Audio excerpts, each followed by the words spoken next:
이곳은 샌프란시스코의 한 음식점. 혹시 예전에 한국 파주에서 군복무 하신 분이 아니신가요? 중년의 남성은 식당에서 덩치가 큰 주인에게 조심스럽게 물었습니다. 그러자 정신없이 세월을 잊고 지냈던 식당 주인은 눈을 깜빡이면서 동양인 중년 남성을 뚫어지게 쳐다봤고 잠시 뒤 깜짝 놀란 표정으로 들고 있던 접시를 떨어뜨리고 마는데요. 그리고는 눈시울을 붉히며 중년 남성의 어깨를 잡고 흔들더니 아니 이게 누군가 하면서 세차게 끌어안았습니다. 주위에서 이 광경을 지켜보던 사람들은 모두가 박수를 치면서 두 사람의 30년 재회를 축하해 주었습니다. 중년의 두 남자는 과연 무슨 관계였을까요? 오늘 들려드릴 사연은 길버트 씨가 들려주신 이야기를 재구성하여 전해드리는 내용입니다. 영상을 시작하기 전 구독과 좋아요는 영상 제작에 큰 힘이 됩니다. 안녕하세요. 저는 한국과 미국을 오가면서 식품에 관한 중개 무역을 하며 조그만 사업체를 운영하고 있는 정진우라고 합니다. 저는 50대 초반의 중년이고 제가 하는 일은 미국과 한국을 오가며 현지 식당에 들어가는 재료와 품목을 체크하고 다시 한국에 필요한 물품을 보내기도 하는 중개 무역 사업을 하고 있습니다. 음식에 관련된 일을 하다 보니 저는 한국과 미국에서 항상 다른 식당들을 유심히 보기도 하고 좋은 점은 벤치마킹을 하기도 하는데요. 하지만 오늘은 제 사업 얘기가 아니라 정말 잊지 못하는 30년 전 군대에서 있었던 일과 그곳에서 미국 시민권이 있었던 문대장이었던 길버트 조가 저에게 보여주신 힘과 용기 그리고 희생정신에 관한 얘기를 해볼까 합니다. 저는 90년대 초반에 입대를 했습니다. 그 당시 저희가 입대를 할 때 항상 들었던 말은 요즘 군대 많이 편해졌고 좋아졌다는 정말 말도 안 되는 선배들의 돌려까기였죠. 물론 인정합니다.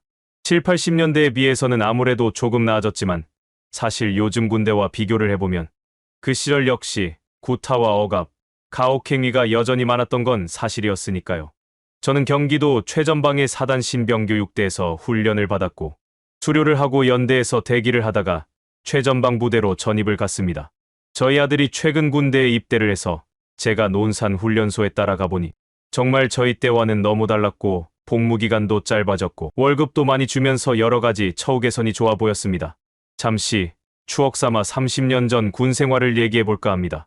우선 보충대에서 잠시 대기를 했었는데 사실 그때까지는 좋았습니다. 주는 대로 먹고 살짝 눈치 보면서 꾸벅꾸벅 졸고 하는 일 없이 대기를 하니까 훈련도 없고 갈구는 사람도 없어서 저희들은 대부분 군대 별것 아니네. 괜히 쫄았잖아. 이 정도면 할만하겠네라며 앞으로 다가올 악몽도 모른 채 그저 현재 풀어진 대기 기간이 군 생활의 전부인 줄 알고 쉽게 생각했었죠. 5일간 보충대에서 대기가 끝나고 각 사단 신병 교육대로 가는 버스에 탔을 때만 해도 약간의 두려움은 있었지만 못 참을 정도의 그런 시간은 아니었습니다. 50분가량 버스를 타고 가는데 왜 그렇게 군복만 입으면 잠이 오는지 지금 생각해도 너무 웃겼죠. 여담으로 전역을 하고 예비군 훈련을 받을 때도 평상시에 점잖은 사람들이 군복만 입으면 이상하게 되어버립니다. 아무 곳에나 퍼질러 앉고 침을 뱉고 윗돌이 제대로 잠그지 않고 군화끈 어설프게 묶어서 신고 항상 현역병들에게 불만 불평하면서 말도 안 듣고 아마도 저와 비슷한 연령이시면 충분히 공감하실 겁니다. 버스가 마침내 신교대 문에 들어서는 순간 누군가 아 하면서 신음소리를 냈던 것 같은데요. 마치 TV에서 봤던 삼청교육대 같이 조교들은 눈이 잘 보이지 않는 빨간 모자를 깊숙이 쓰고 있었고 마치 지옥 사자 같은 느낌이었습니다. 저희들은 내리자마자 조교는 선착순 5명 골대 쪽으로 뛰어 돌아와 일어서 앉아. 조금이라도 늦거나 행동이 늦으면 군화발로 차이고 덤으로 욕은 그냥 옵션이었죠. 말끝마다 땡새끼 땡같네. 죽는다고 생각해라. 이것 봐라. 목소리가 그것밖에 안 나오지. 좋아. 오늘 시간도 많으니 밤새도록 한번 해보자. 라며 저희들의 영혼이 제가 되도록 완전히 태워버렸습니다. 저희들은 어쨌든 조교들에게 혼나지 않으려면 그냥 죽었다 생각하고 있을 수밖에 없었습니다. 지금은 군대도 인권을 존중하며 모든 면에서 많이 발전을 했지만 제가 있을 때만 해도 진짜 땡같은 대우를 받은 것은 사실이니까요. 첫날 밤새도록 얼차례를 받았고 저녁 밥 시간이 되니까 식당에 갈 생각도 안 하고 비상식량 같은 것을 하나씩 주면서 빨리 처먹어 라는 거예요. 잔뜩 쫄아서 기합을 받고 물도 못 마신 상태에서 딱딱한 비상식량이 입속으로 들어가겠습니까? 모두들 넋이 나간 표정으로 먹는 신용만 하니까 음산한 조교의 목소리가 들렸죠. 5분 안에 다 처먹어라. 안 그러면 죽는다. 저는 아직도 그 첫날을 잊을 수가 없습니다. 저희가 받았던 훈련소 얘기를 하면 요즘 젊은이들은 이해도 못하고 또 지금은 아무도 그런 가혹행위를 하지 않고 인권 묵살도 없지만 저희 때는 인권이라고는 없었죠. 당연히 그런 줄 알고 사명감으로 받아들였었지요. 식사 얘기도 해보면 저희 때는 매 끼니마다 나오는 국이 있었는데 일명 똥국이라고 주구장창 이놈의 똥국만 나왔던 걸로 기억이 나는데요. 똥국이란 바로 된장을 풀어서 끓인 국이라 할 수 있습니다. 생선은 어디서 듣도 보도 못한 이면수 튀김이라는 이상한 비린내 나는 생선이 나왔고 밥은 보리쌀과 정부미하고 섞인 밥이 나왔는데 농담 삼아 입으로 후하고 불면 밥알이 날아갈 정도로 형편이 없었죠. 정부미는 몇 년 묵은 쌀이라고 하더라고요. 당시 배추김치가 귀해서 양배추 김치가 나왔는데 저는 양배추로 김치를 담글 수 있다는 것을 군대 가서 알았습니다. 시판을 닦는 것은 솜을 잘라서 여러 명이 나눠서 썼는데 지금 생각해도 웃긴 건 주방세제 같은 것은 구경도 못 해봤고 아직도 기억이 선명한데요. 말표 빨래 비누를 조각 내어 통에 담아 거품을 내어서 식판을 닦았습니다. 그것도 스텐 식판이 아니라 플라스틱 식판인데 플라스틱에 기름기가 묻으면 제대로 지워지지가 않고 미끌거렸는데 나중에 조교들이 식판 검사를 하면서 엄청 혼났던 기억이 납니다. 그리고 훈련병들이 숟가락으로 밥을 먹을 때 얼마나 긁었는지 식판 표면에 거칠게 플라스틱 자국이 일어나 있을 정도였죠. 지금 생각하니 그것도 추억이라고 그냥 웃음만 나오네요. 요즘은 이렇게 하면 난리가 나겠지요. 하지만 그때는 당연하게 받아들였고 또 그렇게 하는 게 맞는 줄 알았습니다. 이등병 월급이 당시 8,400원이었으니까요. 이렇게 힘들게 훈련을 하면서 시간이 갈까 갑갑했지만 국방부 시계는 돌아간다는 말이 정답이었습니다. 퇴소식을 하고 연대에 대기를 하다가 최전방 부대로 이동을 하면서 그분 조수연 병장을 만났습니다. 그분은 어렸을 때부터 미국으로 이민을 갔기 때문에 미국 시민권이 있고 학교도 미국에서 대학을 졸업해서 굳이 힘들게 한국으로 들어와서 입대를 할 필요가 없었습니다. 하지만 그분은 항상 한국 사람인 걸 자랑스럽게 생각을 했고 리더십과 긍정적인 사고가 있는 매우 괜찮은 젊은이로 기억합니다. 그분은 늦게 입대를 했기 때문에 부대원들하고는 제법 많은 나이 차이가 있어서 저희들은 큰 형처럼 생각하고 의지하며 좋아했고 조병장은 한 번도 저희에게 실망을 주는 일이 없는 매우 훌륭한 리더였다고 생각합니다. 지금은 어떻게 변했는지 모르겠지만 당시에는 비상 상황이나 훈련을 나가게 되면 이상하리만큼 고참들은 신경이 매우 날카로워지고 툭하면 화를 내면서 개념 없이 행동한다며 끝없이 갈구는 분위기였습니다. 비슷한 나이 또래의 남자들만 모여서 하루 종일 붙어서 먹고 자고 하다 보니 솔직히 이 꼴 저 꼴 온갖 꼴은 다 보게 되었죠. 당연히 사람에 대한 미움과 분노는 끝이 없을 정도로 커져만 갔고 그 와중에 조병장이 병장으로 진급을 하게 되었습니다.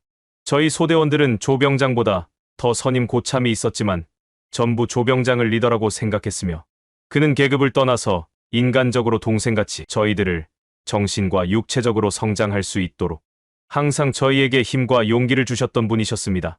특히 조병장은 좀처럼 화를 내는 모습을 본 적이 없었고 누군가 잘못을 하거나 실수를 하면 절대로 공개적으로 야단을 친 적이 없었습니다. 항상 따로 불러서 저희가 실수한 문제점이나 아니면 잘못되었던 마음가짐에 대해서 충분히 납득할 수 있도록 이해를 시켰고 어느 순간 저희들은 선임 소대장과 선임 하사보다 조병장의 지시를 더 따르는 웃지 못할 광경이 벌어지기도 했었죠. 저는 이등병 때부터 상병 진급까지 조병장과 같이 생활을 했는데 저는 평소 남의 의견을 잘 들어주는 습관이 되어 있어서 특히 조병장과 많은 이야기를 나누었고 어느새 전역하면 이 사람이랑 형 동생하며 인간적인 교류를 반드시 해야겠다는 생각을 늘 하고 있었습니다. 그러던 어느 날 훈련을 나갔던 셋째 날에 그만 사고가 나고 말았죠. 그날따라 비가 많이 왔고 저희는 빨리 이동을 해야 돼서 빠른 걸음으로 행군을 했습니다. 저 역시 많이 피곤하고 정신적으로 많이 지쳐 있었는데 갑자기 사고가 터져버렸습니다. 군장에 넣어두었던 침낭끈이 풀리고 그게 옆에서 이동하던 60 트럭 바퀴에 같이 묶여서 엉키는 매우 위험한 상황이 벌어져 버렸습니다. 순식간에 일어난 일에 저도 모르게 넘어졌고 옆에서 같이 행군을 하던 조병장이 바로 저와 군장을 풀어 분리시키려고 하다가 그만 본인이 트럭 뒷타이어에 왼쪽 다리가 깔리는 대형 사고가 나고 말았습니다. 부대원들이 운전병에게 정지를 시켰고 모두가 달려와서 조병장을 트럭에서 빼내었지만 한눈에 봐도 부상이 매우 심각했습니다.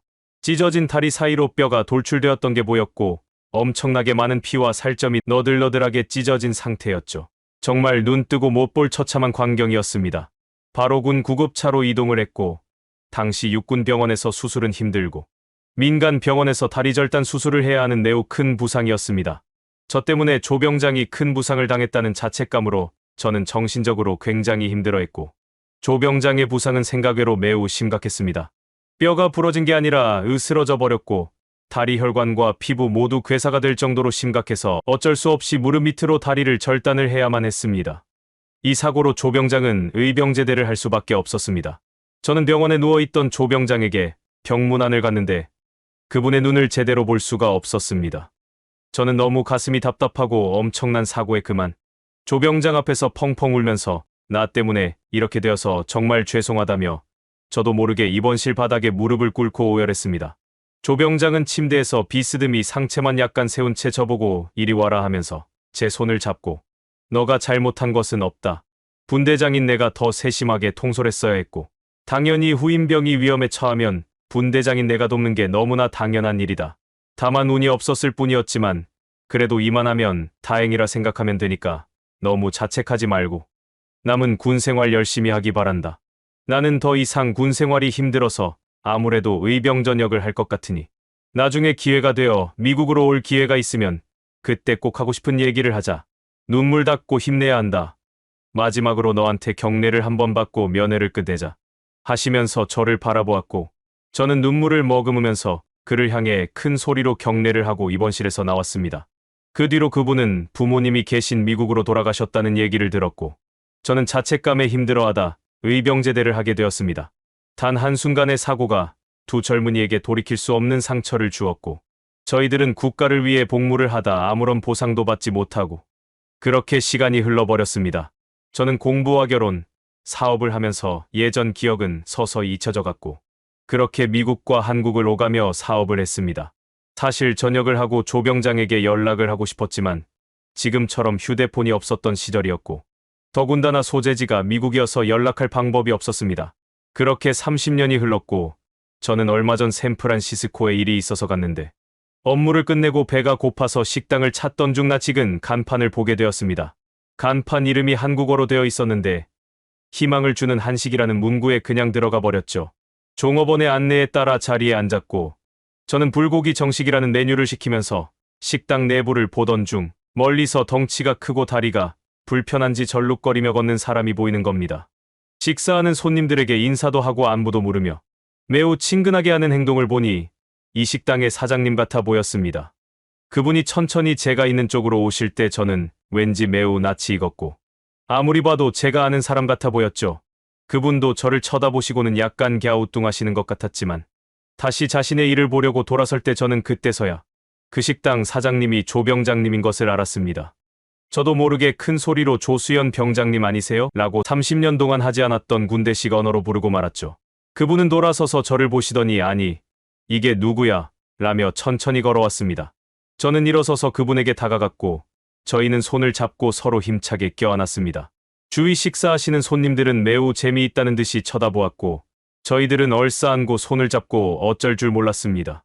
누가 먼저 할 것 없이 감격의 눈물을 흘렸고 저희들은 테이블에 앉아서 그동안의 이야기를 나누었죠. 조 병장은 의병 제대를 하고 그때부터 자신과의 치열한 싸움을 했다고 했습니다. 한쪽 다리가 없는 현실을 도저히 받아들일 수가 없어서 처음에는 우울증과 극심한 불안 증세도 왔었다고 하더라고요. 하지만 미국에서 재활을 할 때 다른 군인이 파견 나가서 온몸에 큰 화상을 입고 얼굴도 거의 녹아서 못 알아보는데도 불구하고 열심히 재활하며 재기하려는 모습을 보고 감동을 받아 그때부터 마음을 새롭게 먹었다고 합니다. 이후 우울증 약도 끊고 운동도 하면서 정신과 육체를 끌어올리는데 집중을 했고 몸과 정신이 맑아지니 다시 음식과 경영에 대해 공부를 하면서 지금은 이곳에서 유명한 식당이 되었다고 합니다. 조 병장님은 가게가 무려 3개나 있을 정도로 완전히 자리를 잡았다고 했습니다. 저는 조 병장님의 지난 세월을 듣는 동안 너무 감격해서 말이 나오지 않았고 눈물만 글썽일 뿐이었습니다. 조 병장은 다리에 목발보다 의족을 하는 게 더 나을 것 같아서 불편하고 힘들지만 이제는 익숙이 되어서 괜찮다고 하시더라고요. 저는 나도 모르게 앞으로 형이라고 불러도 될까요? 그렇게 부르고 싶습니다. 라고 하니 조 병장은 여전히 따뜻한 미소를 지으며 그렇게 하라고 말했고 저는 그 말이 끝나기가 무섭게 형 고맙습니다. 그리고 항상 감사했고 형을 잊을 수가 없었습니다.